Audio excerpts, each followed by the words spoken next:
नमस्कार साथियों, मैं हूं आपका मित्र और आपका मेंटर आलोक कुमार श्रीवास्तव।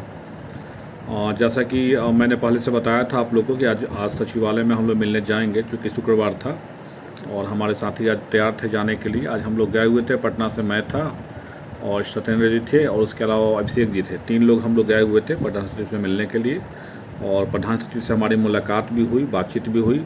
हमने जो हमारा डिमांड था वो सारी बातों से उनको अवगत कराया कि सर ऑलरेडी हमारी सीट विज्ञप्ति में दिया हुआ है, इतनी सीटें हैं और रिजल्ट भी हमारा जो आया हुआ है वो सीट से कम आया हुआ है। और उसके बाद ऑलरेडी आपने देखा होगा कि पहले से जो बहाली प्रक्रिया चल रही है वो पुरानी रिक्तियों पे चल रही है, इसलिए हम लोग को उस रिक्ति से कोई मतलब है नहीं। ऐसे उन्होंने बार बार इस बात को दोहराया। वो कम दोहरा रहे थे, उनके बगल में बैठे हुए थे पोद्दार जी, वो भी आई थिंक किसी डिपार्टमेंट में कोई हेड वगैरह हैं सर, हमको लगता है। और तो पोद्दार साहब ने भी बार बार इस बात को रिपीट किया कि नहीं, अभी आप लोग का टाइम लगेगा, पहले छठे चरण की नियुक्ति होगी, उसके बाद ही आप लोग की नियुक्ति होगी। और फिर क्योंकि छठे चरण की नियुक्ति होने की बात इसलिए हो रही थी क्योंकि उनका कहना था कि छठा चरण भी अगर जो कंप्लीट होगा तो उसका भी जो सीट बचेगा वो आपको हम जोड़ के यहाँ लाएंगे और उसके बाद रोस्टर बनेगा, आप लोग का फ्रेश रोस्टर बनेगा और तब फिर आप लोग का हम मतलब आवेदन लेना शुरू करेंगे। तो ये एक थोड़ा सा साइन जो है वो बता रहा है कि थोड़ा टाइम टेकन होगा, क्योंकि छठा चरण कंप्लीट होने में कम से कम अभी 1-2 महीना लगेगा,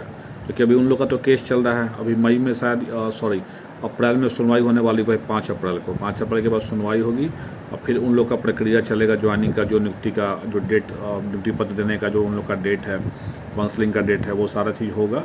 उसके बाद जो है इस जो सीटें बचेंगी उसको फिर लेकर जोड़ के फिर से विज्ञापन प्रकाशित होगा, ऐसा उनकी बातों से प्रतीत हुआ हमें। और जो हमारे पोद्दार साहब थे उनकी बातों से ऐसे कुछ बातें और भी हैं।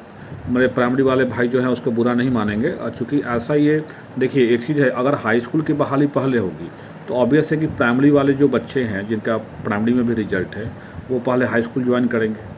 लेकिन अगर प्राइमरी की बहाली पहले हो गई ना, तो मैं क्या और भी जितने भी कैंडिडेट हैं जिनका प्राइमरी में अगर मेरिट बन रहा हो तो ऑब्वियस है कि वो प्राइमरी ज्वाइन करेंगे ही करेंगे। सो बेटर ये होगा कि पहले हाई स्कूल और +2 का हो और उसके बाद जो है प्राइमरी का हो। भले ही 1 महीना लेट हो लेकिन सबका हो, इस चीज़ को ध्यान दीजिए। कुछ साथी इसको बुरा नहीं लेंगे कि मैं चाहता नहीं हूँ कि प्राइमरी का पहले हो। कुछ लोगों का काम है ऐसा करना कि फिर वो कहें कि नहीं, ये प्राइमरी चाहते हैं कि बाद से हो, लेट से हो। देखिए, लेट से ऐसी बात नहीं है, लेट तो ऑलरेडी 3 साल से लेट हो रहा है, 17 से 21 आ गया, अब कितना लेट होगा। लेकिन बात यह है कि अगर पहले हाई स्कूल में हो जाता है तो हमारे जो भी साथी जो हाई स्कूल ज्वाइन कर लेंगे, एटलीस्ट जो कम मेधा वाले जो बच्चे होंगे उनका प्राइमरी में आसानी से हो जाएगा। लेकिन अगर पहले प्राइमरी का होगा तो सारे प्राइमरी में जो टॉप मेधा वाले हैं, जितना भी जिनका टॉप मार्क्स है, वो सब ज्वाइन करेगा पहले प्राइमरी में। और फिर सारे जब ज्वाइन करेंगे प्राइमरी में और फिर जब हाई स्कूल वाला निकलेगा तो ऑब्वियस है कि वहाँ से छोड़ के वहाँ जाएंगे। तो इधर तो हमारा प्राइमरी में जो ज्वाइन वो करेंगे तो लो मेधा जिनका है, जिनका मेधा कम है, वो भाई तो हमारे वंचित रह जाएंगे ना। सो बेटर होगा कि पहले हाई स्कूल और +2 की हो। और इस बात को हमने अवगत कराया भी और वो भी इस बात से सेटिस्फाइड दिखे कि हाँ, ये भी मतलब कहने का मतलब वो भी सेटिस्फाइड हैं।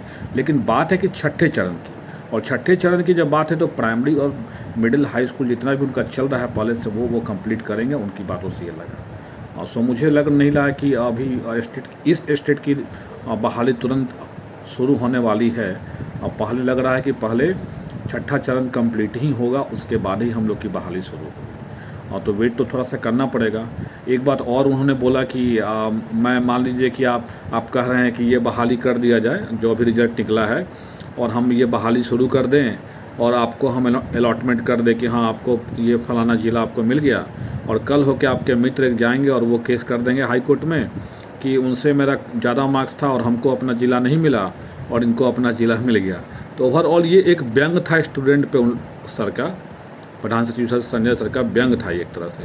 व्यंग इस सेंस में कि अगर आपको हम अलॉटमेंट कर देते हैं ज़िले का कि ये ज़िला मिला, तो फिर आपके मित्र चले जाएंगे कि सर हमको भी ये ज़िला नहीं मिला अपने चॉइस का, जबकि इनसे ज़्यादा मेरा मार्क्स था। यानी ओवरऑल यही बातों से लगा कि विभाग जो है नियुक्ति करना चाहता है, लेकिन केस से विभाग बहुत परेशान है और केस के कारण ही वो बोल रहे हैं कि आप लोग आपस में ही लड़ते हो, तो इसी का परिणाम है कितना सारी बहालियाँ लेट हो रही है। बार बार उन्होंने इस बात बोला कि आप लोग आपस में लड़ना बंद करिए और आप ही लोग के आपस में केस लड़ने की वजह से इतना देर हो रहा है, विलम्ब। अब उनको ये पता थोड़ी है कि बाहर में कौन सा गैंग काम कर रहा है बहाली को फंसाने के लिए। उनको तो ये सब पता नहीं है क्या चल रहा है बाहर में। उनको तो बस ये पता है कि केस के कारण डिस्टर्बेंस हो रहा है, लेट हो रहा है। तो लेट हो रहा है ये बात उनको अच्छी तरह से पता है कि कैसे कारण लेट हो रहा है। ऐसे एक चीज़ बहुत पॉजिटिव उन्होंने बोला है कि बस मैं आप लोग को बस इतना कह देना चाहता हूँ कि मुझे शिक्षकों की ज़रूरत है। ये एक बहुत पॉजिटिव साइन था, मुझे शिक्षकों की ज़रूरत है। इसका मतलब है कि कहीं ना कहीं विभाग तेज़ी से कदम बढ़ाएगा छठा चरण समाप्त होने के बाद। लेकिन थोड़ा सा इंतज़ार तो बढ़ गया, हम लोग का इंतज़ार करना पड़ेगा। और दूसरी बात ये भी है कि इंतज़ार जो हो रहा है बढ़ तो रहा ही है, और साथ साथ देखिए इंतज़ार बढ़ने से डर नहीं है, डर इस बात का है कि कहीं फिर कोई नया केस STT में ना आ जाए, क्योंकि इसी से हम लोग परेशान रहे हैं। और डर हम लोग को इसी बात का बना हुआ है कि कहीं फिर से कोई नया STT पे कोई केस हो जाए, कहीं फिर से कोई और आदमी का परीक्षा लेने का कोई निर्देश हो जाए। और जैसा कि देख ही रहे हैं, लोग तरह तरह के भ्रामक खबरें फैला रहे हैं, इसी बात का डर बना हुआ है। और चूँकि लड़ाई थोड़ा सा लंबी हो गई है, थोड़ा सा संयम से काम लेना पड़ेगा सब लोग को, और सब लोगों को संगठित होना पड़ेगा। क्योंकि अब बहाली अगर लेट होगी तो समझिए कि कुछ ना कुछ हम लोग को योजना बना के शिक्षा मंत्री से हो, जैसे भी हो, किसी तरह से दबाव बना के ही काम लेना पड़ेगा। क्योंकि अब तो लेट होगी, और लेट होने का सेंस ये है कि छठे चरण के बाद होगी। और जो हम लोगों ने सोचा था कि रिजल्ट हम लोग का आया तुरंत 10 दिन 15 दिन में बहाली प्रक्रिया शुरू हो जाएगी, तो ऐसा प्रतीत हो नहीं रहा है। ऐसे हम लोगों ने अपना आवेदन दे दिया है, जो भी हमारे मांगे थी, सेंट्रलाइज बहाली करने का हो या फिर एक व्यक्ति से एक आवेदन लेने का हो, ये सारी चीज़ें हम लोगों ने दे दिया है। और विभाग इस पर अपना मंथन करेगा, और आगे के भी कोई अपडेट अगर मिलेंगे और वहाँ जाने के बाद अगर सचिवालय, तो हम आपको देते रहेंगे। तब तक के लिए गुड नाइट। लेट होने का कारण ये था कि हम लोग काफ़ी देर सचिवालय के बाहर बैठे हुए थे, इस कारण से लेट हो गया था।